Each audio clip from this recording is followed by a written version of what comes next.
नमस्कार दोस्तों, मैं पंडित निकेतन अनिल जोशी आपका एक बार फिर से स्वागत करता हूं हमारे इस YouTube चैनल में। दोस्तों, आज के इस वीडियो में हम जानेंगे कि आपको अपने घर में जब आप गणपति जी को स्थापना कर रहे हैं, गणेश जी बैठा रहे हैं, तो आपको ऐसी कौन सी मूर्तियां हैं जिसे कि नहीं खरीदना चाहिए। यदि आप भी ऐसी मूर्ति खरीद कर अपने घर में स्थापित करते हैं तो इसके आपको दुष्परिणाम देखने को मिल सकते हैं, या फिर दोस्तों आपको अपने घर में आर्थिक परेशानियां, कठिनाइयां या दोस्तों कई तरह की परेशानियों का सामना करना पड़ सकता है यदि आप भी अपने घर में इस प्रकार की मूर्ति बैठाते हैं तो। लेकिन दोस्तों, इस वीडियो को शुरू करने से पहले यदि आपने अभी तक के हमारे इस YouTube चैनल को सब्सक्राइब नहीं किया है तो सब्सक्राइब अवश्य कर लीजिए, क्योंकि मैं आपके लिए ऐसे ही वास्तु टिप्स, एस्ट्रोलॉजी अपडेट्स और बहुत सारी जानकारियां लेकर के आते रहता हूं। तो दोस्तों, वीडियो को शुरू करते हैं। दोस्तों, अक्सर भगवान गणेश जी की जब गणेश चतुर्थी आती है, जिस दिन हम सारे सनातनी भाई अपने अपने घर में भगवान गणेश जी की मूर्ति की स्थापना करते हैं, तो हम अक्सर अनजाने में, जाने अनजाने में कई ऐसी भूल कर देते हैं जिसका भुगतमान या जिसका फल हमें भोगना पड़ता है।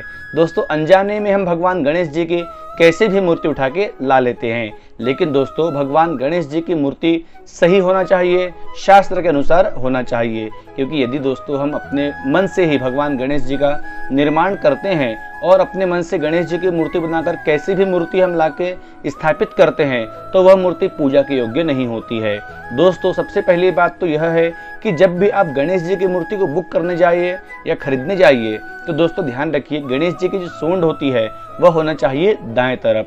जी हाँ दोस्तों, हम जब मूर्ति को देखें तो हमारे जो राइट साइड होता है, हमारे राइट साइड में गणेश जी की सूंड होना चाहिए। यह हो गया दोस्तों पहला पॉइंट। अब दोस्तों दूसरा पॉइंट यह है कि हमेशा भगवान गणेश जी की आपको मूर्ति लेना है तो मूर्ति हमेशा बैठी हुई अवस्था में ही होना चाहिए।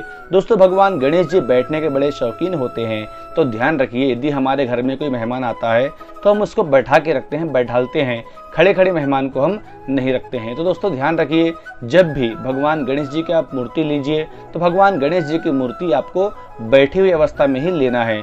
यदि आप खड़ी अवस्था में भगवान गणेश जी को अपने घर में खड़े खड़े रखते हो 11 दिन तक के, तो भगवान गणेश जी का अपमान होता है और इसके दुष्परिणाम हमें देखने को मिल जाते हैं। दोस्तों, तीसरा पॉइंट यह है कि आपको भगवान गणेश जी की कैसी भी मूर्ति नहीं खरीदना है। अर्थात दोस्तों, कई जगह भगवान गणेश जी को बुलेट में बैठाया गया है, कई जगह बाहुबली, कई जगह स्कूल जाते हुए, सेल्फी लेते हुए, या ऐसी कैसी भी उटपटांग मूर्ति आपको खरीद के नहीं लाना है।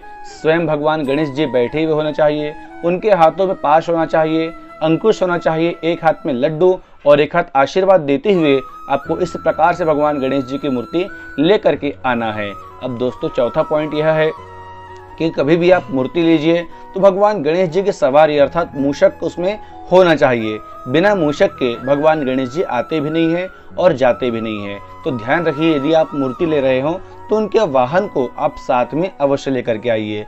अब दोस्तों बात करते हैं अगले पॉइंट की। तो एक बात का ध्यान रखिए कि आप मूर्ति लीजिए भगवान गणेश जी की तो उनका एक हाथ आशीर्वाद की अवस्था में अवश्य होना चाहिए। जी हाँ दोस्तों, अब भगवान गणेश जी की मूर्ति आजकल मार्केट में कई तरह की बन जाती है। उनके दोस्तों या तो स्कूल जाते हुए बन जाती है या सेल्फी लेते हुए बन जाती है। कई तरह से मूर्ति अपने मनमाने तरीके से लोग बनाते हैं। तो आपको ध्यान रखना चाहिए कि आप जो मूर्ति ले रहे हो उसमें भगवान गणेश जी का आशीर्वाद प्राप्त होते हुए हाथ दिखना चाहिए। दोस्तों, इस प्रकार से आप भी भगवान गणेश जी की इस प्रकार की मूर्ति खरीदिए, सही मूर्ति खरीदिए, सही मूर्ति की आप पूजा करिए, तो ही आपको भगवान गणेश जी की पूजा का लाभ मिलेगा। दोस्तों, वीडियो आपको कैसा लगा आप हमें कमेंट बॉक्स में कमेंट करके अवश्य बताइए। साथ ही आने वाले वीडियो को देखने के लिए सब्सक्राइब अवश्य कर लीजिए हमारे इस YouTube चैनल को। जय श्री गणेश।